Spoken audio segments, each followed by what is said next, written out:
السلام علیکم۔ Welcome to my channel خوف کی دنیا۔ تمام ویڈیو اپڈیٹس کے لیے چینل کو سبسکرائب کر کے بیل نوٹیفیکیشن کو آن کر دیں۔ آئیے سنتے ہیں ایک بدچلن خوبرو درندہ صفت عورت کی ہولناک سچی کہانی۔ درندہ صفت عورت۔ وہ میری زندگی کی سب سے حسین رات تھی جب میری ملاقات ایک کیفیٹیریا میں اینگرٹ سے ہوئی۔ اینگرٹ ایک سویڈش لڑکی تھی، ارب پتی باپ کی اکلوتی بیٹی، حسن و جمال میں یکتا ہونے کے علاوہ بلا کی ذہین اور پروقار بھی تھی۔ میں ان دنوں ایک سروے کمپنی میں اچھی پوزیشن پر ملازم تھا اور کسی ضروری کام سے اسپین گیا ہوا تھا۔ اسپین کی سرزمین مشرقی اور مغربی تہذیبوں کا بے حد حسین اور خوبصورت سنگم ہے، اور آپ میں سے جو لوگ اسپین گئے ہوں گے انہیں وہاں کی فراخ دل عورتیں اور خوبرو حسیناؤں کے جھرمٹ یقیناً پسند آئے ہوں گے۔ اسپین کی دوشیزائیں زندگی سے بھرپور آگ کی لہر کی طرح ہوتی ہیں۔ یہاں میری ملاقات ایزابیلا، جولیانا اور کئی لڑکیوں سے ہوئی، لیکن میں غیر معمولی حسن سے ہی متاثر ہوا کرتا ہوں۔ میڈرڈ کے ایک کیفے ٹیریا میں جہاں میں ایک کروڑ پتی ہسپانوی تاجر کا مہمان تھا اور اس کی دعوت پر وہاں گیا تھا، میں نے پہلی بار اینگرٹ کو دیکھا اور مجھے یوں لگا جیسے اگر وہ مجھے نہ مل سکی تو میں اسپین سے زندہ کبھی واپس امریکہ نہیں جا سکوں گا۔ میرے میزبان نے میری توجہ کھانے کی لمبی چوڑی میز پر سجے ہوئے 7 قسم کے خوش ذائقہ بھنے ہوئے روایتی گوشت کی طرف کروائی۔ بیش قیمت شراب جن کو کیفیٹیریا کی حسین گلبدن دوشیزائیں میرے سامنے پیش کرنے آئیں، جو اس مرغن اور لذیذ کھانے کا ایک حصہ تھی۔ مجھے اسپین آئے ابھی بمشکل تمام 36 گھنٹے گزرے تھے۔ گزشتہ شب میں نے ایزابیلا کے فلیٹ پر گزاری تھی، لیکن وہ اپنی والدہ کی بیماری کے باعث کچھ بجھی بجھی سی رہی تھی، اور مجھے اس کی رفاقت میں، اس کے قرب میں بھی ایک دوری اور فاصلے کا احساس باقی نظر آ رہا تھا۔ میں سمندر سے جا کر بھی تشنگی سے نجات نہیں پا سکا تھا، اور نصف شب تک کسی جانور کی طرح ایزابیلا کو بھنبوڑنے کے بعد میں نے رات کے پچھلے پہر جولیانا کے فلیٹ کی گھنٹی بجائی تو وہ ہڑبڑا کر اٹھ بیٹھی اور ہسپانوی زبان میں اول فول بکتی ہوئی دروازے تک آئی۔ مجھے گھر کے دروازے پر دیکھتے ہی اس کی آنکھوں سے نیند اڑن چھو ہو گئی، اور وہ حیرت اور تجسس کی تصویر بن کر دروازے کے فریم میں کھڑی کی کھڑی رہ گئی۔ میں نے مسکراتے ہوئے آہستہ سے اس کے شانے تھپ تھپائے اور اس کو اپنی باہوں میں سمیٹ کر اس کی گردن پر اپنے ہونٹ رکھ دیے۔ وہ اس غیر متوقع اقدام کے لیے قطعی طور پر تیار نہیں تھی۔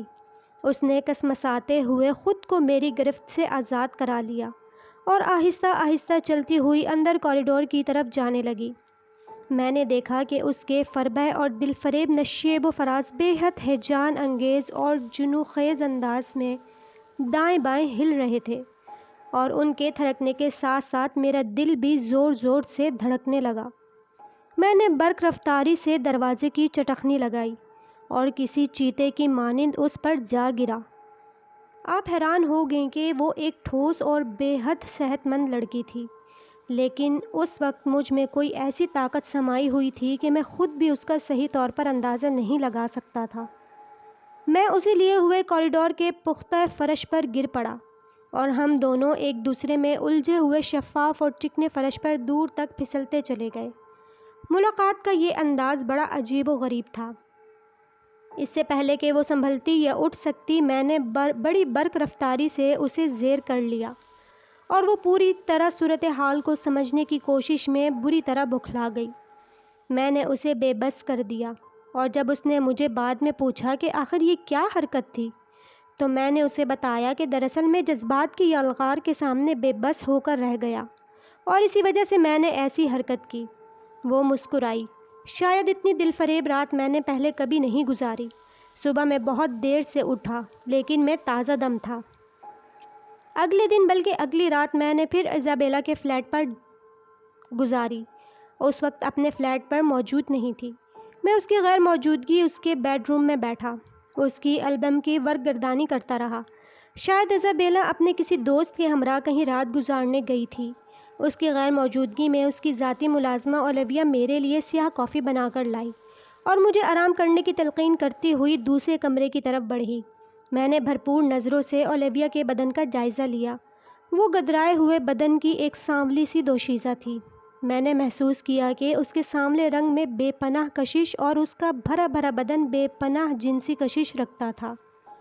اس کے بلائی ہونٹ کے قریب ایک ننھا سا اور بے حد خوبصورت تل جو اس قدر ہیجان انگیز تھا کہ میں نے خود کو بڑی مشکلوں سے قابو میں رکھا۔ اولیویا اس وقت کچن میں تھی اور میرے لیے گوشت کے پارچے تل رہی تھی۔ چند لمحوں بعد وہ ایک ٹرے میں گوشت کے پارچے لیے نمودار ہوئی۔ اس نے پلیٹ میں چند ٹکڑے ڈال کر میرے سامنے رکھ دیے۔ وہ کسی کام سے میرے میز کے قریب آئی۔ میں نے اس کی کمر میں ہاتھ ڈال کر اسے اپنے قریب کھینچا، لیکن وہ کسمسا کر علیحدہ ہو گئی۔ وہ اس بات سے خوف زدہ تھی کہ اگر اس کی مالکہ یعنی ایزابیلا آ گئی تو کیا ہوگا۔ میں نے اسے تسلی دی کہ گھبرانے کی کوئی بات نہیں، میں ساری صورتحال کو سنبھال لوں گا، لیکن وہ بہت ہراساں تھی۔ اس نے کہا، آپ نے ابھی تک ایزابیلا کا ایک ہی روپ دیکھا ہے۔ غصے میں وہ کسی بپھری ہوئی شیرنی یا پھنکارتی ہوئی ناگن سے کم نہیں۔ یہ کہہ کر وہ اپنا لباس درست کرنے لگی کہ باہر آہٹ ہوئی اور اچانک صدر دروازے میں تالے میں چابی گھومنے کی آواز آئی، اور چند لمحوں بعد ہی ایزابیلا دروازہ کھول کر اندر آ گئی اور اب اپنے بیڈ روم کی طرف آ رہی تھی۔ میں نے جلدی سے اولیویا کو بیڈ کے نیچے چھپا دیا اور خود بیڈ پر لیٹ گیا۔ ایزابیلا نے آگے بڑھ کر اپنے ہونٹ میری آنکھوں پر رکھ دیے اور آہستہ سے بولی، تم کب آئے؟ اور ہاں، وہ اولیویا کہاں ہے؟ کیا تم نے کسی کام سے کہیں بھجوایا ہے؟ اس نے میری طرف دیکھے بغیر کہا۔ میں نے جواب دیا، اوہ اولیویا، دراصل وہ پڑوس میں گئی ہے۔ خیر چھوڑو اسے، تم ایسا کرو کہ نہا کر نہا کر تازہ دم ہو جاؤ، پھر ہم دونوں آج رات شیرٹن میں کھانا کھائیں گے اور اوپیرا دیکھنے چلیں گے۔ ایزابیلا خوشی سے کھل اٹھی۔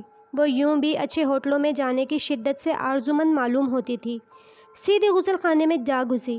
اس کے وہاں سے جاتے ہی اولیویا برق رفتاری سے بیڈ کے نیچے سے نکلی اور باہر چلی گئی۔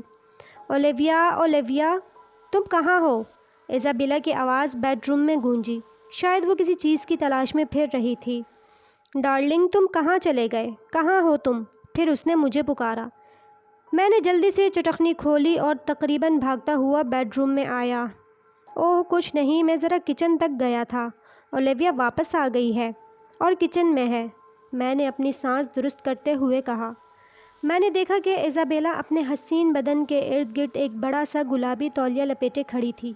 مجھے دیکھتے ہی اولیویا کے چہرے پر جس قسم کے جذبات اور تاثرات ابھرے تھے، بالکل اسی قسم کے حجاب آلود جذبات اس وقت ایزابیلا کے چہرے پر بھی عیاں تھے۔ پھر وہ غسل خانے میں چلی گئی۔ کچھ دیر بعد وہ تیار ہو چکی تھی۔ میں نے حسرت سے اولیویا کی طرف دیکھا۔ اولیویا نے ایک ہوائی بوسہ میری طرف اچھالا اور میں ایزابیلا کی کار کی طرف بڑھ گیا۔ میں اور ایزابیلا شیرٹن کی حسین شام گزارنے جب ہوٹل کی لابی میں گئے تو میری نظر انگرڈ کی ہم شکل ایک لڑکی پر پڑی۔ اسے دیکھتے ہی میرے دل کی دھڑکن اور تیز ہو گئی اور مجھے یوں محسوس ہونے لگا جیسے مجھے جلد از جلد انگرڈ کو تلاش کرنا ہوگا، اس سے ملنا ہوگا، ورنہ اس کے بغیر میں جی نہیں سکوں گا۔ جانے مجھے وہ کیوں اس قدر یاد آ رہی تھی اور میں اس کی یاد اور فرقت سے بے چین ہونے لگا۔ میں نے اپنے بازو کی گرفت ایزابیلا کی کلائی پر سخت کر دی۔ میری انگلیاں اس کے نرم و نازک ہاتھ میں گڑی جا رہی تھی۔ وہ آہستہ سے چیخی، یہ تمہیں کیا ہو گیا ہے؟ کھانے کے دوران وہ اپنے ملائم اور ریشمی پاؤں سے میز کے نیچے سے میری پنڈلی پر طلسمی لمس سے گدگدی کرتی رہی۔ میرے اعصاب کو خاصا سکون مل رہا تھا اور میں خوش ذائقہ کھانوں کی لذت سے زیادہ اس کے لمس میں لطف محسوس کر رہا تھا۔ کھانے سے فارغ ہوتے ہی میں اور ایزابیلا ایک شاندار اوپیرا دیکھنے چلے گئے۔ ہسپانوی نوجوان دوشیزائیں بڑی ہیجانی انداز میں رقص کر رہی تھیں۔ دف اور آرکیسٹرا کی ملی جلی آوازیں نیم تاریک ماحول کو اور زیادہ رومان پرور اور جذبات انگیز بنا رہی تھیں، اور ایزابیلا میرے سینے پر سر رکھ کر مجھ سے بالکل لگ کر بیٹھی ہوئی تھی۔ برائن کی زبردست مہک اس کے خوبصورت بالوں سے آ رہی تھی جو اس کے دلکش شانوں پر بکھرے ہوئے تھے۔ پھر اس نے چہرہ اٹھا کر میری طرف دیکھا اور پھر اس کی مخروطی سراہی دار گردن کے تل کو چوم لیا۔ اس نے ایک جھرجھری لی اور اپنا بیگ سنبھالتے ہوئے اٹھ کھڑی ہوئی۔ ہم دونوں اوپیرا اسے واپس شیرٹن کی سوئٹ لوٹ آئے۔ جانے کیا بات تھی، ایزابیلا سے 2 ملاقاتوں کے بعد اور اولیویا سے نیم ملاقات کے بعد میری طبیعت میں ایک عجیب و غریب قسم کی تشنگی پیدا ہو گئی تھی۔ اور میرا جی بار بار اینگرڈ کو ملنے کو ترس رہا تھا۔ آخر میرے دل کی تڑپ رنگ لا کر رہی۔ اس روز سپہر کے وقت میں نے اینگرڈ کا نام اور ٹیلی فون نمبر ایک ڈائریکٹری سے تلاش کیا، اور اس ڈائریکٹری میں اسپین کے سرکردہ افراد کے نمبر درج تھے۔ لیکن جب میں نے ہوٹل سے اینگرڈ کو فون کیا تو اس کی ذاتی ملازمہ ایمرلڈ نے مجھے بتایا کہ وہ ابھی سو رہی ہے اور شام 5 بجے سے پہلے بیدار نہیں ہوگی۔ اس نے میرا نمبر لکھ لیا۔ اب مجھے 2 گھنٹے گزارنے دوبھر ہو گئے۔ میں چاہتا تھا کہ وقت پر لگا کر اڑ جائے اور میں اسے دوبارہ فون کر سکوں۔ دراصل اس دن یعنی پہلے دن کیفیٹیریا میں اس کے ملکوتی حسن سے اس قدر مرعوب ہوا کہ کوئی بات ہی نہیں کر سکا، اور جب وہ چلی گئی تو میں اپنے اوسان بھی کھو بیٹھا، اور یہ احساس مجھے اور بھی زیادہ اذیت میں مبتلا کر گیا کہ میں کھل کر اس سے اپنے دل کی بات نہیں کر سکا۔ ٹھیک 5:05 پر جب میں واش بیسن کے سامنے کھڑا برش کر رہا تھا، میرے کمرے کی فون کی گھنٹی بجی۔ میرے دل کی دھڑکن جیسے مدھم ہو کر ڈوبنے لگی اور میری نبضیں بھی آہستہ آہستہ جیسے رک سی گئی۔ ہیلو! دوسری جانب ایک بے حد دلکش اور حسین آواز نے میرے کانوں میں شہد ٹھپکایا۔ ہیلو! کون ہے؟ میں نے دھڑکتے ہوئے دل پر قابو رکھتے ہوئے کہا۔ میں اینگرڈ ہوں، کیا یہ تم ہو؟ میں نے خوشی سے ریسیور کو چوم لیا اور بولا، آہ میری زندگی، کیا یہ تم ہی ہو یا میں کوئی خواب دیکھ رہا ہوں؟ مجھے یقین نہیں آ رہا کہ یہ تم ہو۔ میں تمہاری حالت کو سمجھتا ہوں۔ اس کی دلکش آواز مجھے بے خود کرنے لگی۔ وہ کہہ رہی تھی، تم تیار رہنا، میں خود تمہیں لینے آؤں گی۔ وقت یاد رکھنا، ٹھیک 8 بجے۔ لیکن کیا تم واقعی مجھ سے ملنے کے لیے بے چین ہو؟ میں نے فوراً کہا، میرے صبر کو اور نہ آزماؤ۔ یہ لمحہ میرے لیے بے حد قیمتی تھا۔ میں نے فوری طور پر اپنی آمادگی کا اظہار کیا۔ پھر اس کی نقرئی آواز میرے کانوں میں رس گھولنے لگی۔ اجنبی، تم اچھی طرح سوچ لو، عین ممکن ہے کہ میری رفاقت تمہیں بہت مہنگی پڑے۔ ویسے میں اب بھی تمہیں یہی مشورہ دوں گی کہ تم اس خیال سے باز رہو، اس لیے کہ تم نے ابھی کچھ نہیں دیکھا، تم ابھی جوان ہو اور اپنے ہی خون کا مزہ چکھنے کے لیے بے قرار نظر آتے ہو۔ خیر، جیسے تمہاری مرضی۔ اور فون بند ہو گیا۔ میں نے چلنے کی تیاری شروع کر دی۔